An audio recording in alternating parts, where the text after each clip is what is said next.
Welcome to Girls Rewatch, a podcast about girls, TV, and girls on TV. I'm Amelia Ritthaler. And I'm Evan Lazarus. And oh my God, Evan, we're back from summer break. Ah! New era unlocked. How do we feel? Wait, feels so crazy to leave girls behind because that was almost my sister at this point. I knew every internet story specifically because of the way we had to edit the TV show. We all had to watch the episode about 4 to 8 times. Yeah. And that's plus another 4 rewatches I've done in my life. So those girls are my family. I feel like a mother whose daughter just left for college and I'm an empty nester. We're like in the Grown and Flown Facebook page. Yeah, so we're adopting 2 new girls. We're so excited to launch into our Broad City rewatch. I hope you're as excited as us. Oh my God. A lot of people are speculating what we were going to do. I know. A lot of people were suggesting Dairy Girls or Gossip Girls. I think it because girls in the title. Yeah. Both of them. One of them, I don't care about Gossip Girl. I don't care about that show. The other one, Dairy Girl, is amazing, but I feel like it just came out. There has to be a Netflix accompanying podcast. We can't get that close. Yeah, it's like Nicola Coughlan is just getting famous. And like the thing is, and I hate to say this is the first episode of Broad City Rewatch, but it's like I don't want to talk about Chelsea Clinton in any capacity. And we know that's how Dairy Girl ends. What? The last scene is the note being delivered to Chelsea Clinton from the girls. Chelsea Clinton? Hillary Clinton's daughter. Wait. Can you rewind? Tell me everything. That's a different podcast, girl. Let's dive into the pilot synopsis, okay? So I hope you're all starting your rewatch, but if you're listening along and it's not top of mind, every week we will briefly do a quick summary of the episode we're reviewing. Literally. Okay. And Amelia has a perfect like newscaster voice, so it's gonna be amazing to get a summary from this girl. And by the way, Evan got a new roommate and she brought a printer, so we literally we feel like news reporters. We're a piece of paper. It's Broski Report. Okay, so here's the synopsis of season 1, episode 1, What a Wonderful World. We meet 2 20-something best friends, Abbi Abrams and Ilana Wexler. Ilana calls Abbi and says they have to go to the Lil Wayne concert tonight, but they need to scrunch up the money. Ilana dips out of her job at Deals, a Groupon-style startup where Chris Gethard plays her easy-to-walk all-over boss to pick up Abbi from her job at Solstice, a high-end gym where Abbi works as a cleaner, but dreams of one day being a trainer. Scared to leave work, Ilana coerces Abbi into lying to her boss, Trey, played by Paul W. Downs. And then the best friends spend the day running around the city trying to raise enough funds by trying to return stolen office supplies to an office depot, street performing with buckets and drumsticks, and when all that fails, Ilana reveals she's posted a Craigslist ad selling their cleaning services, where they must clean a finance man's apartment, played by Fred Armisen, in their underwear. When the finance man says he's a baby and doesn't know what money is, the girls steal liquor and jackets from the apartment and drink on the footsteps, deciding they would have had a way worse night if they went to the concert. Oh my God, Amelia, you Paul W. down that. Oh, literally, girl. God, stop it. I'm blushing.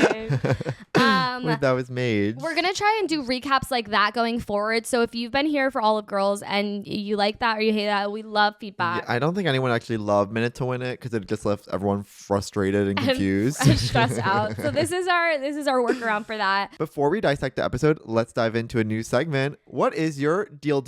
So if you're just jumping into our podcast now and you're like, why are they acting like that? What's going on? A little bit about us. We're 2 20-something. How would you define us? I'm getting shy. Well, last time we said we're 2 20-somethings, Brooklyn Night style, exploring the luxurious TV show written by Lena Dunham girls, which is a crazy way to describe what the hell we did. So I would say like this. We are 2 20-somethings. We both do stand-up comedy and comedy in New York City who felt like the cultural zeitgeist was really circling around a TV show called Girls.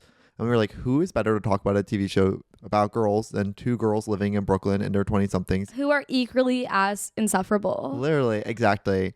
And we fell in love with the TV show. We fell in love with the concept of podcasting and talking to guests on a couch. And we're like, we can't let this end. What's another TV show we're addicted to? Just because Girls ended doesn't mean we have to die. Some of you might have. Men on the internet wanted it, but we wouldn't let them have it. No. And also women. We posted on our Instagram story, men hate us. And some girl replied, it's not just men. I'm like, blocked. You don't get to repost these memes we make then. So now we're like, let's talk about another TV show that we're absolutely obsessed with, Broad City. And Broad City is like huge for us specifically because Ilana and Abbi's like origin story is so tied to the Brooklyn comedy scene. I moved to New York City because of the TV show Girls, and Amelia moved to New York City because of the TV show Broad City. Yeah, so we're kind of going hand in hand here. Literally, when I was growing up in Texas, I didn't know women could do anything but be wife or mother. And then I happened upon the Comedy Central show Broad City, and I was like, girls in their 20s can just have fun. Quick question. If Broad City took place in Dallas, would you have moved there? By the way, yes. I'm like, if I ever get Ilana and Abbi on the phone, I'm going to be like, you made me live in the most expensive city in the world, girl. What the hell? The coffee was $8 today at Variety. Oh my God. That place is crazy. Anyways, basically our deal is that we met at an open mic 2 years ago, and then we became roommates, and now we're not roommates. We're just best friends and podcast hosts. And every week we're going to sit down with different friends, different comedians, different internet people to discuss the show. I'm so excited to jump into Broad City, but I do think like it'll evolve our podcast a little bit because Girls was so much about like the female dynamics, the friendship dynamics. Character. And Broad City is of course like about female friendship in the same way, but it's more sketch comedy. It's episodic. Yeah, so I feel like it's going to be a lot more like cultural comparisons rather than like this, because Abbi and Ilana don't fight so often. Now, before we get into the broad and butter of the episode. And if you guys hate that title, please reach out, leave a comment on YouTube, Spotify, wherever you can find it. Leave it. I have to ask Evan the most important question. Girl, what girl are you? I am so in Ilana. I've never felt more definitive in my whole life. And that's not just because I took an AI test that told me which celebrities I look like. And 96% matched with Ilana Glazer. 96%. Sorry. That's an A+. Yeah. I was like, did I say the number wrong? Yeah, no, it is that shocking. Yeah, it's just really high, girl. It's almost anti-Semitic. When we were shooting the cover art, Evan was like, now are you going to be Abbi and I'm going to be Ilana or vice versa? And I'm like, that's not even a question. I know. I have the little Jewish curl. And you know what? The difference between me and Abbi is that Abbi is Jewish and nobody thinks she's Jewish, but I'm not Jewish and everybody thinks I'm Jewish. Yeah, that is an amazing comparison. Yeah. Whoa. Yeah. Thank you for bringing that up. Yeah. It is like the thing about living in New York City or just like spending enough time in like Brooklyn comedy and or just like New York City in general, where like you become culturally Jewish at some point. When any guy wears glasses and has a decent sized nose, I'm like, that's a Jewish person. You can't tell me any other way. Yeah. Now, would you say you just look like Ilana, or you walk the walk and talk the talk? Great question. I'm kind of walking the walk too. And especially like when I was the same age as this character in the show, I truly was doing so many absurd things as she was too. One of them ended me up in an almost lawsuit last year. I can't bring it up technically. Can't say my exact actions, but like I was living a Ilana lifestyle for sure. Needle drop. In this specific episode, it's like I'm gonna go ahead. I would steal anything from my boss to create reparations for myself. As a wealthy Jewish American man. Right, exactly, and that's kind of Ilana's story too. And not man. Which is another part of Ilana's story too, is coming out as they, she. Totally. Right. That's huge for our podcast. That's huge for our podcast. I'm kind of, I go crazy like her. I'm addicted to using little voices, especially in private time. And that's not sex. That's kind of just me talking with my roommates in our kitchen. And I also defy laws of fashion in ways that people shouldn't expect or want. And girl, what girl are you? Thank you so much for asking. So I am Abbi. That's it? I think everybody got really scared. Right. Everybody was shocked. They could have never guessed it. I'm as Abbi as it gets because of my Christian past. I feel like in the way that Abbi is drinking the Kool-Aid in terms of solstice, and she's like, I gotta follow the rules, like I can't leave work, I'm gonna work my way up. Like her belief in the system is so like me coded, especially like me when I first moved here. And slowly but surely Evan's kind of chipped away, and they're like, rules aren't real, Amelia. And so I'm so Abbi in that I like constantly want to have fun, but I am scared of the law. Like literally in high school, I had a friend named Maddie and she smoked weed. And I was so scared the cops would like break into the house randomly in our suburb town, like on a random Tuesday for no reason and arrest us both. And I'd never get to go to college. So whenever she smoked weed, I would hide in her closet until she stopped Like smoking hold your weed. breath. I'd literally be like, the police won't find me in here. And then I'd like crawl out to eat salt and vinegar chips with her after. Oh my God. Well, that's a beautiful story. I know. All right, we are going to cut to our first break, but when we get back, we're going to get into the broad and the butter. So we're back from the break. And we're ready for broad and butter. Let's start with the cold open. This is one of the most powerful cold opens in the history of cinema, in my humble opinion. Do you really think? I mean, I don't really remember most cold opens. So the fact that I remember this one, like It stuck with you? So the cold open, for those who aren't recalling, it's Ilana is having sex with her situationship Lincoln and is like, I've got to call Abbi right now, like while riding him. Right. No boundaries. And then Abbi picks up and she has scheduled her jerking off time and she's kind of annoyed that Ilana would call right in the middle of when she's supposed to be masturbating. And so she's kind of like playing with her dildo, like being like, should I masturbate while on the phone? And then she's like, wait, Ilana, are you having sex right now? And she's like, yes, girl. And then Abby's like, I love you, Ilana, with all my heart, but absolutely do not cross this boundary with me again when you're literally having sex with your situationship. And then we pan back to Ilana having sex with Lincoln. And Lincoln's like, so what is going on here? And she's like, it's purely physical. And he's like, why is this always happening to me? Broad City. And then it's like the famous 4 and 3 and 2 and what. I love the cold open because it established immediately that like, here's New York City, the classic setting, female friends, 20-somethings, classic setting. What's different about these girls? They are sexually empowered. Right. And they are not pining after big. This is not Sex in the City. They aren't looking for a husband. They're looking to have fun. They are like very much in control of their bodies. Right. It's very like when Roe v. Wade still existed vibes. It's very like millennial freedom. Women for the first time. It's like the first generation where it's like these women aren't expected to get married when they're 24. What? No, it's so true. I'm laughing because it's fun. But it is so different from the girls' cold opening. If we recall, it's like Hannah being told by her parents that she's being cut off, and it sets up the premise for the whole show. This one's truly all about the character dynamic between Ilana and Abbi, which is such like a different way to interpret starting a show off, where it's like we are now learning that the whole thing is like this is episodic TV. This is a sandbox that you're going to play inside of. It's all about how these two girls who are best friends / like almost sisters in a way are going to interact. Yeah, and just some background on how Broad City happened. So basically, Abbi and Ilana met in a UCB like improv practice team, and they were both really trying to work their way up like the UCB hierarchy, get on like a Herald team, which is like the big performance improv team, and they could never get on it, and they started like feeling insecure about the state of their comedy careers, and they're like, we need to take it into our own hands. Let's make a web series about our female friendship. And so they did 2 seasons on YouTube that were like little short film vignettes, basically sketches. They invented SNL for girls. But they kept working at it. They kept doing that. And then for their web series season 2 finale, they were like, what if we got somebody from UCB to email the owner of UCB, one of the UCB4, Amy Poehler, to be in it, and maybe she would act in the series finale. And so Amy Poehler said yes. Then they emailed Amy and they were like, we want to pitch this to networks. Like, would you sign on as a producer? And Amy Poehler was like, yes. So then they shopped it around. FX said yes. They made a pilot for FX. And then FX was like, never mind.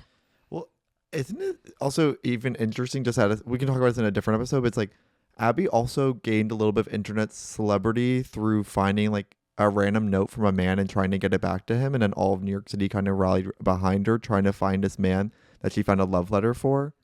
And that's actually the basis of how they were built the following for Broad City from there. Oh, I didn't know that's how they had a Broad City following. Yeah, like she, during the filming of Broad City, also had this big internet moment, and then people wanted more from her, and that she had Broad City, and that's how it became initially popular. Really? Yeah, there was a New York Times article about it. But she talks about that in her book, and it was after Broad City ended. No, it was before Broad City started. Oh. Nevertheless, I digress. FX pilot, they said It's too girly. This would never work. Comedy Central buys it. When did FX become like the divine masculine? Literally. It's so random. It's so like, mean. Do you know what's on FX today? It's The Bear. Which is the divine masculine, Which, for by sure. the way, isn't a comedy. FX, I bet Broad City, they saw it and they were like, this is too funny. Comedy should be serious. The reason The Bear is a comedy is because the Emmys categorizes comedies as 30 minutes and then dramas are 60. And that's the only reason it's considered a comedy. Oh, and The Bear's 30 minutes? Uh-huh. God, it feels like forever when I'm watching it. All love to Iowa Debris and Molly Gordon. I love those two.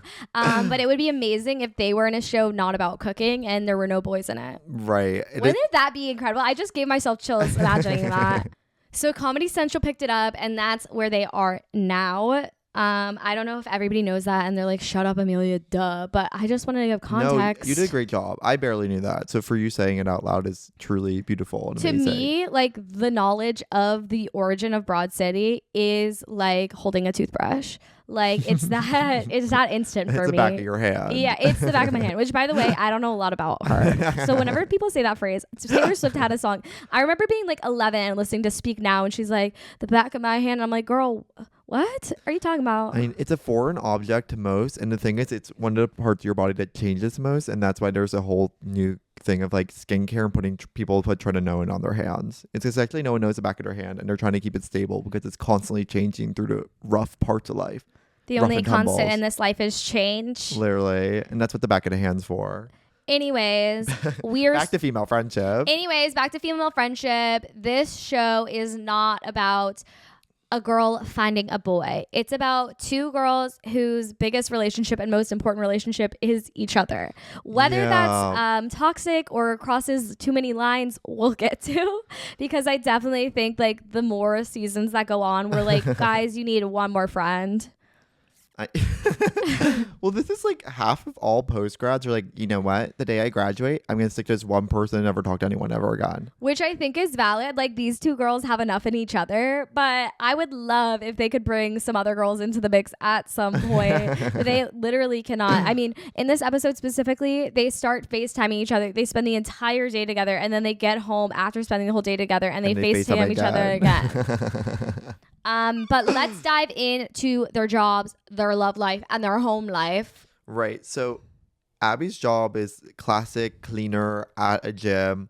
And the gym is based off Equinox. It's called Solstice, where Paul W. Downs plays her boss as a really charismatic, extroverted. Is he charismatic or is he evil?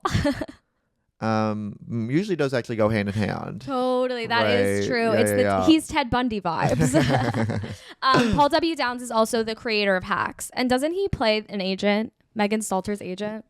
No, Megan Stalter plays his assistant, and he is an agent. Yes. To Hannah Einbinder. Don't you want to go back to them filming the pilot of Broad City and be like, Lucia and Paul, like, you're gonna win the Emmy? No, because then they wouldn't work as hard. Totally. Yeah, you're right. They have to really work for it. Yeah, you're right. Lucia Nanello is the director of this episode, but also Paul W. Downs' wife and co-creator of Hacks. Period. And they're doing amazing things every day. This is such an informational episode of our podcast. Well, we have to set up the base reality, like you like to say, which is an improv term Amelia taught me about, which is just like setting up everything so you can knock it down later. You know where I learned it? UCB 101. So it all circles back. It all circles back. But yeah, Abby wants to be a trainer, but she doesn't. It's an amazing way to show how low status Abby is compared to Ilana, because Abby lets herself get all walked over and like she doesn't know how to like fight for herself yet. And Ilana, we go across town to deals, exact opposite. Well, Ilana is this classic situation. I see this every day on TikTok, where it's like a girl who recently graduated college getting her first job that almost has nothing to do with her, and she still craves that party lifestyle that she had during college, where she like barely cared about academics and got to go out every night and like be fun and pretty around New York City or like whatever chosen city they get to live in. So then when they come to their office, they have completely no respect for the place because they still live in a bubble of like what it was like to be like a child, truly be a child with like I don't know exactly what the financial situation was, but like with freedom and lack of responsibility. Talking to the mic a little more. And lack of responsibility. Like truly this morning I'm lying in bed. I spent at least an hour and a half watching this one And I'm saying this with quotation marks because in Houston, to be an influencer, you need like 20K. She was an influencer who posts one TikTok from her desk every day being like, I look so ugly here and it's draining my life. And she brings like fog machines into her office. And it's like, I'm going to be a DJ here, which is... What? Like, she truly pretends to be a DJ at her desk and it's like, I hate my job. And then her other videos are like her vlogging being like, went to this crazy party where Shaq DJ'd. That's so, to me, Ilana's vibe at Deals. Don't you feel like 2014 New York, because we had gotten out of the 2008 recession, not to bring up the recession, but it's like they felt so much more comfortable than anyone our age in terms of like money. Like, I was saying this the other day where it's like our generation like doesn't even drink that much because every drink is $17. Right. And it's like it used to be $6. Like to go on a night out these days is just so expensive. The economy is so crazy. Like we're really not making money. And I know millennials like also have dealt with that, continue to deal with that. But it's like it seems like they are like, oh yeah, we could scrunch up a couple hundred. Well, part of it too is that inflation has mostly affected everyday items. So like our perceived reality of like what like it is more expensive now because it's like groceries, gas, and like restaurants are the things that have been most affected by inflation and housing, but like we're not buying a house, so it's different. I saw a TikTok of some beautiful twink being like, Gen Z can never buy a house, so we buy tickets to Sweat Tour. And then it's him going like, oons, oons, Yeah. oons, oons. Which is the truth. The thing that I feel like Gen Z and millennials have in common, and this is very clear because of the show, is that millennials have always valued experiences over items. And I think we are in a big consumerist era for Gen Z, but they also love an experience. And that's why we've seen like Sweat Tour, Eras Tour, Renaissance all be like some of the most successful tours, or at least Eras and Renaissance, some of the most successful tours of all time, because people are really valuing experience over buying a house one day. Which is why everyone's really upset that Chapel didn't show up to the concert this weekend. And the amount of bisexual women that are devastated in my community right now. Literally. But I think Chapel needs a break, and I think that's valid. No, she just got diagnosed with clinical depression. The way Thelm posted a grid post saying like Chapel Roan diagnosed with severe depression, and I like walked up the stairs and let the house know.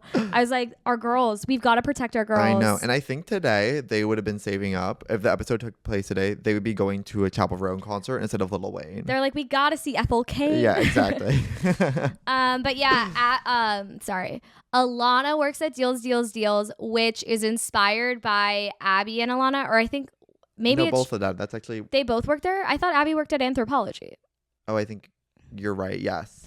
So Ilana, I believe, and a bunch of UCB people and people that like are frequented on the show as like pop-ins worked at this like Groupon style place like that. So that's that's based in real life. Yeah, there's always one tech company that's going on in New York City where 50 to 80% of all comedians in New York City are being employed by them. Like, but I will say, I feel like it was like 7 years ago, everybody like worked for Casper Mattress. Yeah. The only thing that's happening now in the scene is like everybody works at that one coffee shop. Variety. We brought it up twice this episode. Not Variety, a different one. There's like 5 guys and 2 girls that work at the same coffee shop. And that is a new WeWork or The Wing. And that's the new wing. Okay, let's jump into the girls' love lives. Ooh. So Abbi has nothing. Ilana has a situationship she doesn't even care about, which is played by Lincoln, who is played by Hannibal Buress. Who is so funny. I'm going to insert the soundbite here. Yeah. Ilana, what are we doing? Are we just having sex, hooking up? Are we dating? What is this? This is purely physical. Why does this always happen to me? Oh my God, it kills me. But Abbi, we see run into her hot, hunky neighbor, Jeremy, Who has nice arms. And it's literally like a scene where she like goes somewhere in her head and is like, Abbi. Well, the big part about living in New York is you need one crush in all your primary locations. So gym, home life, and then work. Do you feel like you have all 3 right now? No, because I freelance. I'm at home. My gym crush, I'm like too scared to talk to ever. And then I live in a house compared to an apartment building, which the only other 2 residents that I don't live with directly are a lesbian couple that live above. And all those closest to me are begging me to get on Right. Wellbutrin because I don't think I need to be on Wellbutrin. I think I just need 3 Wait, crushes. Yeah. That's what It can like fix everybody's like, you everything. need to be on an antidepressant. And I'm like, you don't understand. I need a crush. Yeah, it's the same amount of like chemicals I think come to your brain. Yeah, like there's just a chemical Right. imbalance and we both want to fix it in different ways. Exactly. And by the way, I think I brought this up like before we went on summer break, but my hypnotist, my life reading guy, what's it called? My psychic told me I'd fall in love in September. Girls, there's 2 days left. And by the time this comes out, there's none. It's like, We'll leave it updated and a caption of Amelia found love in the next 24 hours. I know. I've got 32 hours to make it happen. And I'm just going home after this. LOL. Anyways, Abbi has a crush on Jeremy. I love the way this like highlights that like the girls they're out there. They're playing the field. The way Ilana has her relationship with Hannibal Buress or Is Lincoln. #radical. Well, it's #radical for a time, but it's like the most successful relationships I ever see are truly set up Always. Everybody we situationship know that's to dating started as a situation. And also it's very queer coded to go from situationship to full on dating. it's gay. It's very gay to think she's doing. And so even though Ilana is not that gay in the show, it's just gay what well, she has a girlfriend at one point. At the end of the day, like Ilana is more gay than Abbi in the show. Which you sometimes actually feels shocking because Abbi is the actress herself is so gay. But she wasn't until season 4. Yeah, exactly. And she would never explore that on screen in movie. But As soon as she found out she was gay, she explored it on screen Yeah. in movie, which I think is brave and powerful. right, it is to go all the way in. But it is so funny because for the first 3 seasons of the show, Abby's so straight coded and Ilana's so like sexually fluid. But then Ilana's famously in real life like married to a guy engineer. Non-binary though. Oh my God, wait, thank God. Yeah, so it's technically a queer relation. Thank God. I feel so much better. Honestly, the weight has been lifted. But yeah, it's so fun to see those two live, laugh, and love. You know, I saw a show in Edinburgh where the format of the show was live, laugh, love. Oh, that's so funny. She's like, this is where I lived, this is where I laughed, this is where I that's loved. an amazing concept, I know. actually. I was like, you go, girl. Bring that to Okay. Amazon Prime. Home life. We meet Bevers. Oh my God, they're still calling him Matt in the pilot. Have you ever had a roommate like Bevers? And Bevers is Abby's roommate's boyfriend who's evil, corrupt, and insane. Yeah, but he seems like a nice boy who's being reasonable. But we know we're mad. He's an amazing gaslighter. He's an amazing gaslighter. Abby's like, can you not eat the cheese? And he's like, I didn't know it was your cheese. And then she's like, it says my name. And he's like, well, can you put Abbi on every side of the cheese? Which, by the way, I think you've said to me before. I never denied not being an amazing gaslighter. But it's fun to see Abbi. It really is kind of sad. Like, Ilana can play her boss at her job. Like, she is dunking on Chris Gethard. And then her home life, she's besties with her roommate Jaime. Like, she's having fun in every category. Like, she's got Lincoln like in the hand of her pocket. Like, Ilana is thriving in work, love, and life. Meanwhile, Abbi is like, she's down bad at the gym. Her roommate sucks. Like, Jeremy, she can't even say a word to. Like, it's really showing like Literally. Abbi down bad crying at the gym. What accent was that? No, I love that. We need to throw more accents into this podcast. I It's been the agree. one thing people have been missing. We have new mics and we think we sound less vocal fry in them. Yeah, Amazon mics are really vocal fry up. I have a very Jaime roommate relationship where it's like Kira Sullivan, who our dear friend Super Kira, and then my best friend from high school I get to live with, and you live with a random girl who's addicted to Modern Family. Yeah, and I kind of love her house for that. It's like, I'll be in my room talking with my friend. They'll say something, and then you'll just hear the Modern Family. Dun, dun, dun, dun, and it's like the perfect timing. It's gorgeous. I feel like I'm in a movie. A twisted one. A movie nonetheless. Yeah, I'm having fun in Williamsburg. It's gorgeous. Yeah. To have fun in Williamsburg, never done before, and God it'll be done again. forbid. I thought it was very interesting in the show Girls, it's very like isolated to their friend groups from college, their social bubble, their Yeah. social class, where Broad City really is more dimorphic in a way that like it really interweaves into what city culture is more literally like Like the richest people brushing up at the right, poorest. exactly. Yeah. Like it's so much more of that where you're really watching like truly what it is to be like a liberal arts student coming from a wealthy-ish bubble moving to New York City. It's like, yes, all your friends went to Vassar, and that's what you guys talk about all day. It's like that's what Girls was about. And Broad City is like two girls brought together because of living in New York City. Yeah. And what that story actually just like will inherently mean a little bit different. I think the character of New York as the third character like shines through in a different way in Broad City. I think it's much more prevalent actually in Broad City, where Girls was so much about the characters themselves setting in New York City. This is so much about two girls interacting with the city. I'll say it. Girls, New York was the backdrop. Broad City, New York was a third character. Right, exactly. Yeah. It's so much situational based on like crazy things happening here. And like the premise of every episode is them getting up to shenanigans in like a New Yorker way. Like they spend this entire episode like running around different parts of New York. Yeah, they can never do all of Manhattan like they do in Broad City, like they do in Girls. Like that would never happen. That would never happen. No, they don't even leave Brooklyn. Literally. We're going to go into our second Break It episode, and when we get back, we'll dive into some cultural comparisons. Woo!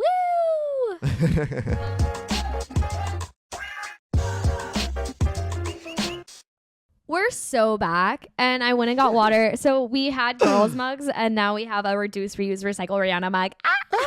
I'm so excited. Nothing makes me happier than getting to go on redbubble.com. Wait, this is a much better mug than the Girls one too, because it's huge and actually doesn't hurt your hand when you have to hold it because the handle's so little. Literally pull behind the curtain. Redbubble is not where I got this. I got it from Amazon Prime, and that's why it's bigger.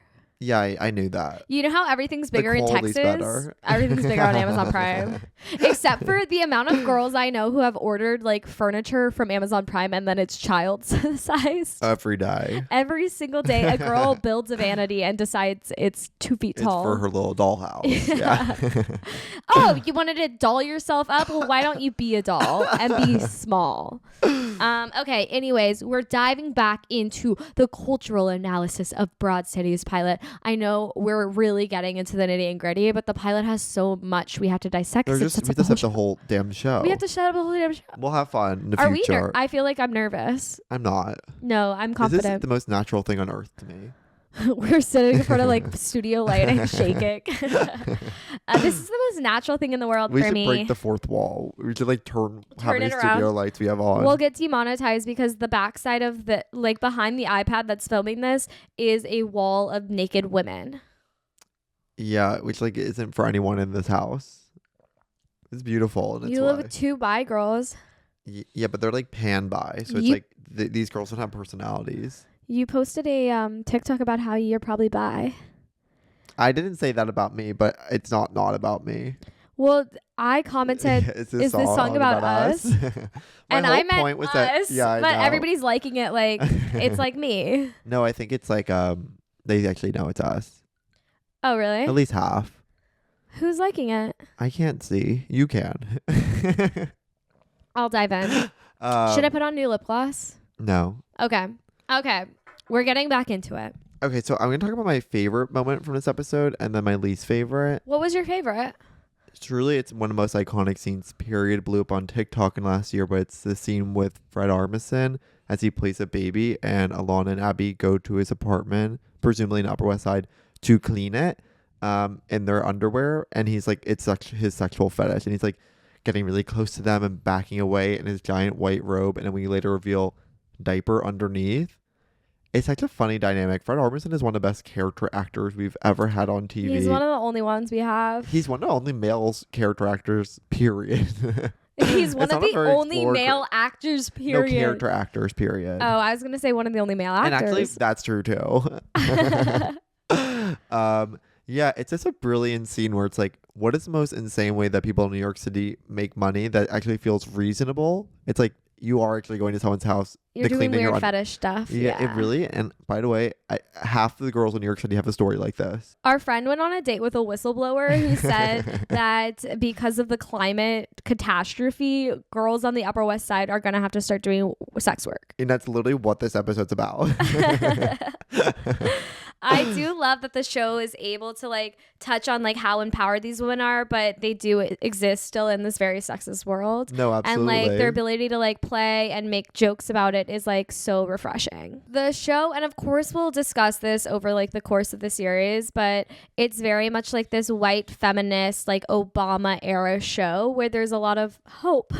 Yeah. Because of Obama. And it's like, oh, we fixed all the social issues. And while I don't think it like completely disregards what's like the fact that like whatever, it's very pre-2020 where it's like these privileged women aren't necessarily like faced with or aware of like the reality of so Right. many people who come from like less privileged And backgrounds. I think that's really discovered in both the scene where Abby calls out of work or like gets out of work by pretending she has AIDS, essentially. She doesn't say it directly, but her boss is like, you have AIDS? And she's like, I'm positive with something. And he's like, you have to leave now.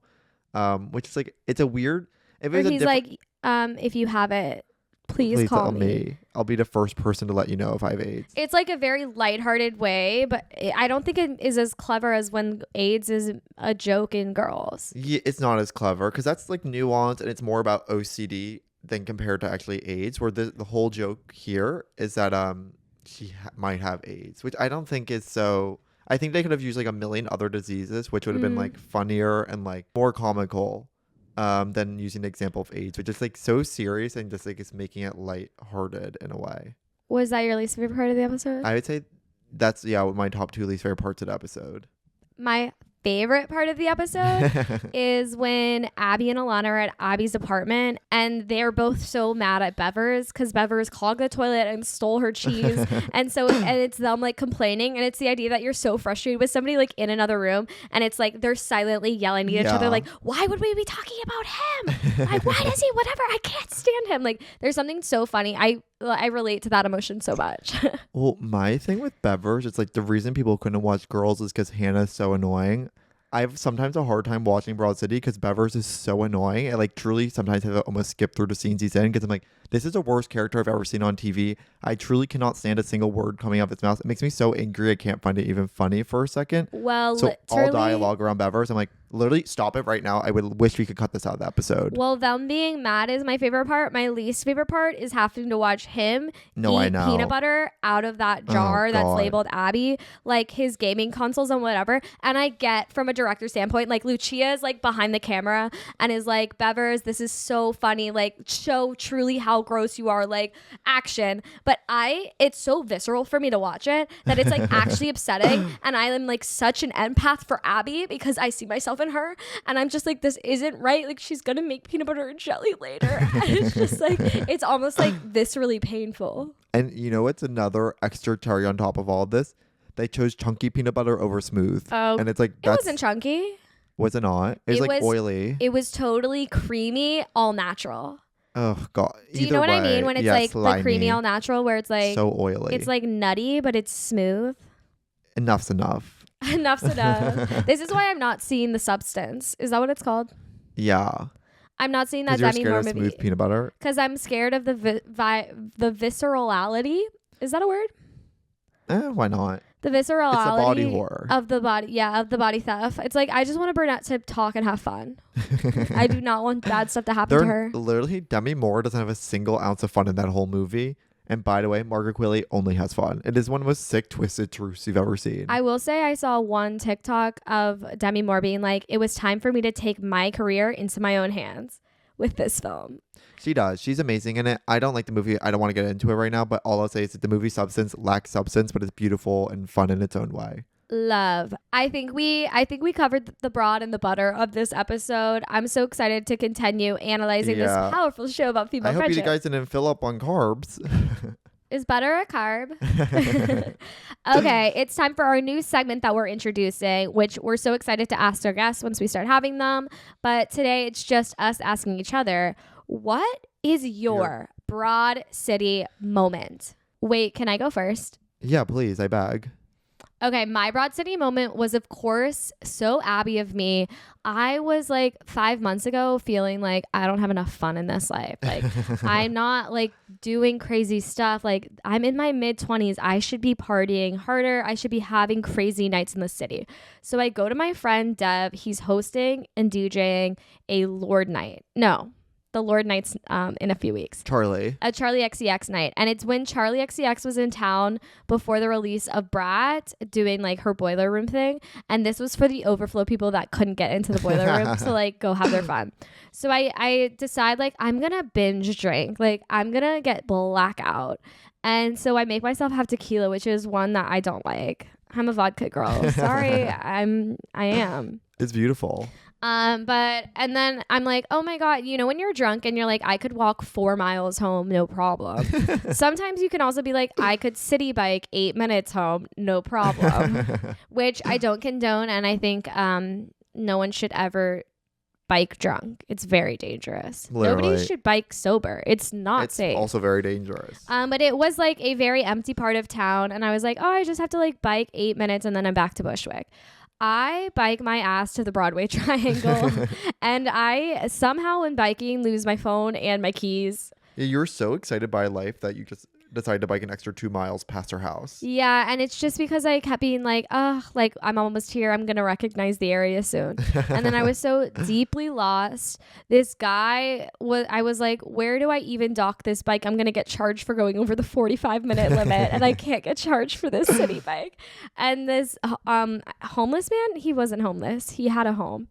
And so I was like asking around. It's like 2 a.m. on a weeknight. And I'm like, where can I dock this bike? And this guy is like, I can show you where it is. And of course, he was just luring me to his apartment.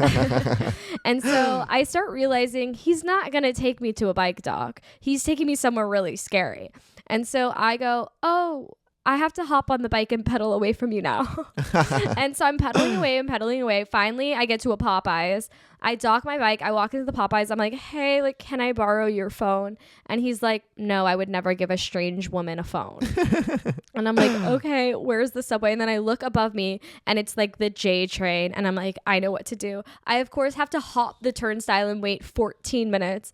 And then I get on the train. I subway home. I also have to transfer from the J to the M. Is this exciting for people? Yeah, keep going. Waiting for the M at the J Central stop is hell on earth in the middle of the day. But at night, Broadway Myrtle. Yeah, and it's to not scary. be able to play Candy Crush on my phone because my phone is missing. And then I get back to our apartment. Evan's invited everybody from the Charlie XCX DJ event to our backyard. They're hanging out. I walk in. I'm like, I just had a near-death experience. And Evan was like, what? LOL. Well, you came out like Romeo and Juliet style. Like you're on the deck. We're all in the backyard. You're preaching to the choir. Like you were a princess being like, my life was at danger. And then everyone's like, what the hell's going on? It's 4 a.m. I invited every gay TikToker in New York City to our backyard. And then our other roommate, Sabrina, was like, we've got to get your phone now before it's too late. And so her and her boyfriend and me get in an Uber and we're trying to go to where I am on Find My phone. And as we approach, we're 1 block away. Suddenly, I start moving. And I'm like, somebody has taken my phone. And so we get the Uber driver like in on the call or in on the like thing. And I'm like, we're on a mission. And we keep updating the Uber driver's location to like follow this guy. And we end up in Bed-Stuy at a McDonald's that has just closed and they're waiting for the last meals. And we ask a random man in the street, like, did you take my phone? And he's like, no.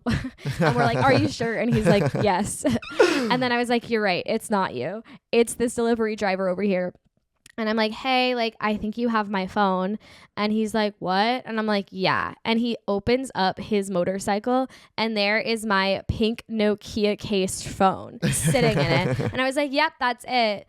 And he is so shocked that I've walked up. Like, he obviously did steal it, but he didn't expect like a girl to show up in the night at the McDonald's pickup and be confrontational. And I was like, that's mine and I'm getting it back. And he wouldn't hand it to me for like 5 seconds. And I was like, no, you're giving it back to me. Didn't you guys go into someone's bag at some point who didn't have your phone?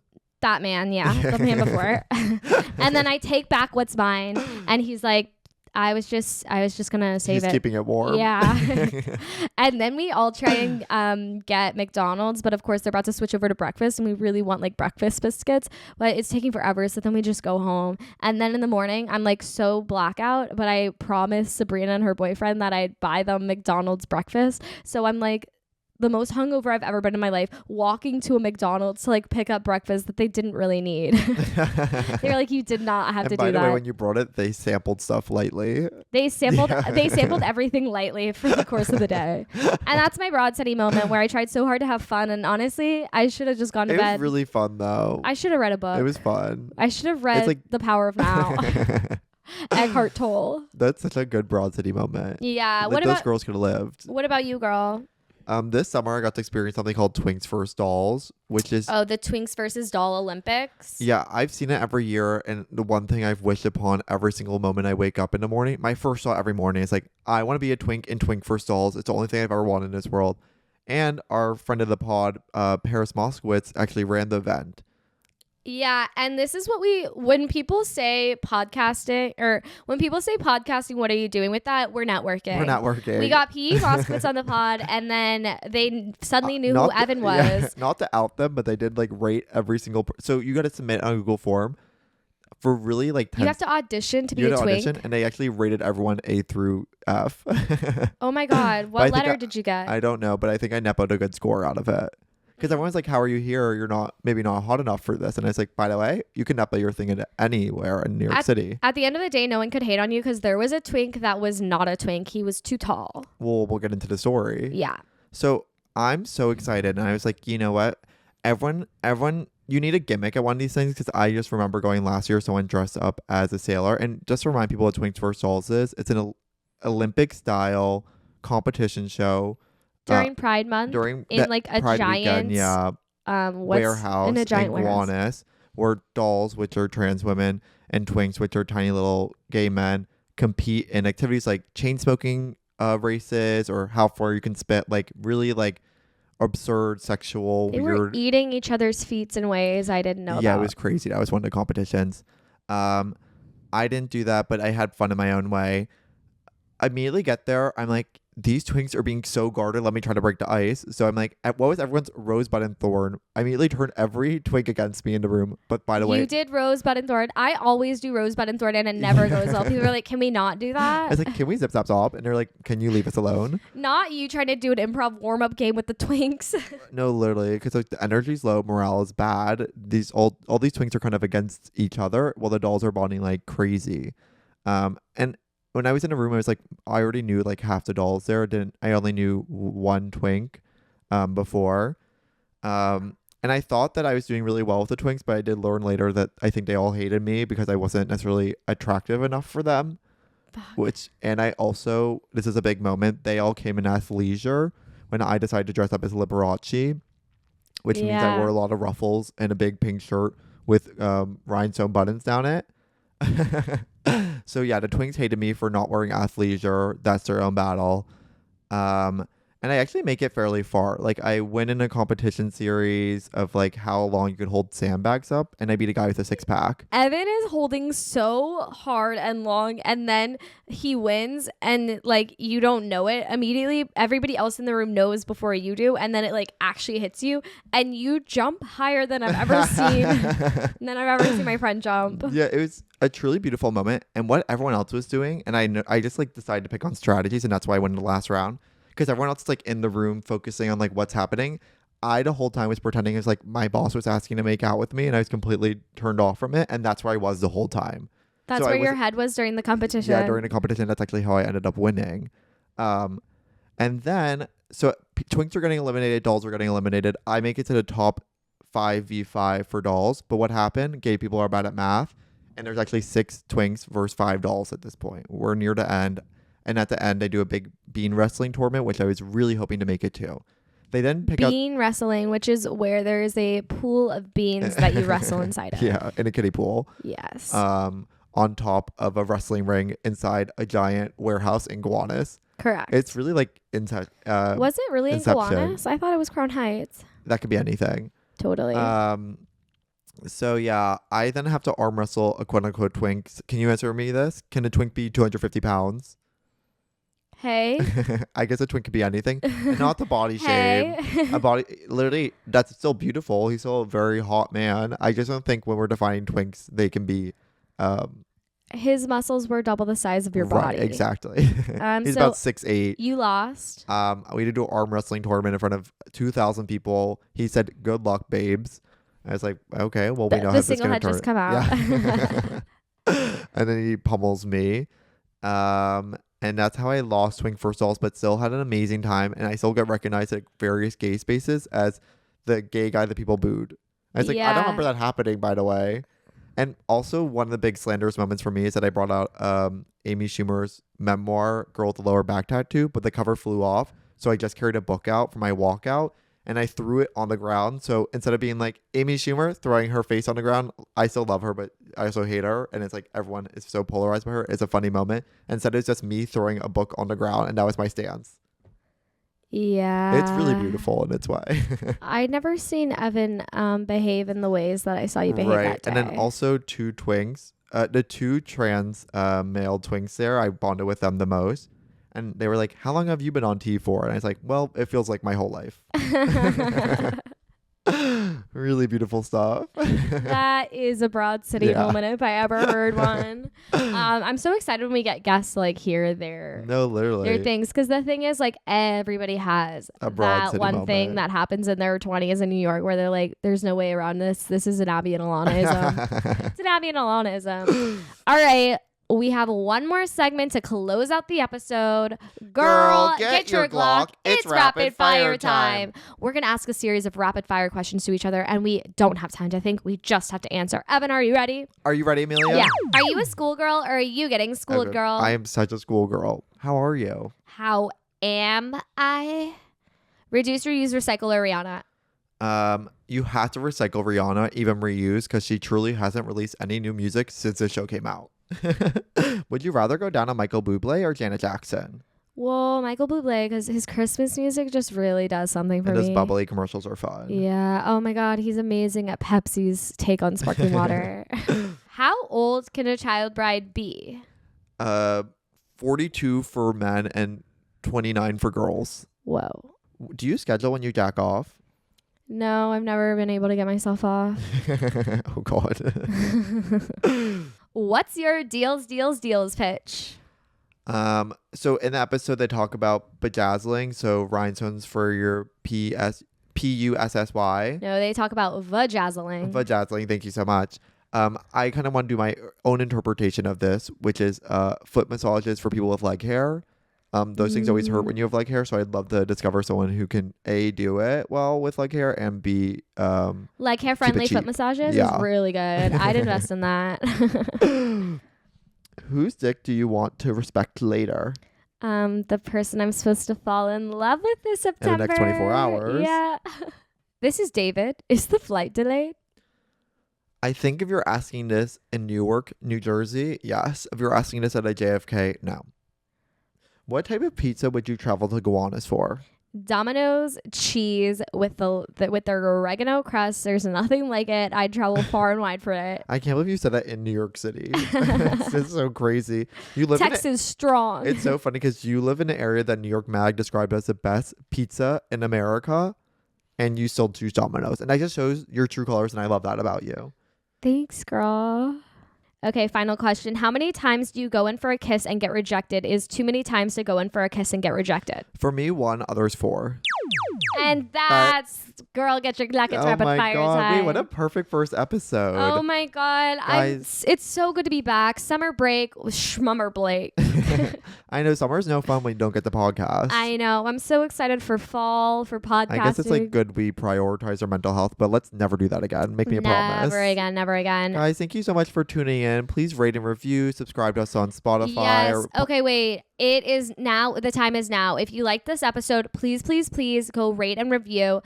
We need to start populating the Apple's podcast reviews section with the keywords Broad City to increase our SEO. So if all of you right now can head over to Apple Podcasts and leave a review that says something with the words Broad City You in can just say it. You can just say Yeah. Broad City. That's It could so change our beautiful. lives. It could change your lives. Please help us up those things that can really help us in our new era to help people find us. And get this, we've launched a Patreon. Oh my so God. if you want all this and more, we will be releasing 2 bonus episodes every month where we continue talking about the girls' cinematic universe. We're having a lot of fun on there. It's more intimate. And for some reason, we sound even smarter there because you have to pay money to listen. It's going to be more intimate and it's going to be more raw, more real. One of the episodes we already recorded is from my bedroom instead of the couch. So obviously we talk like we aren't on screen. But we are because I had to edit it. And I was like, I wish I had sat up a little taller. That's a good way to pitch the Patreon. We'll be talking about like tiny furniture, more of Lena Dunham's future projects, other girls' projects. And yeah, just shooting the shit. So please join us over there. The link to all of that is, of course, in our socials. We are at Girls Rewatch Podcast. But anyways, thank you all so much for tuning in. Thank you so much. We can't wait to dive into Broad City with Oh you my guys God. over the Episode next 2, year. Jake Cornell. Yes. We'll see you next week. Bye. Bye.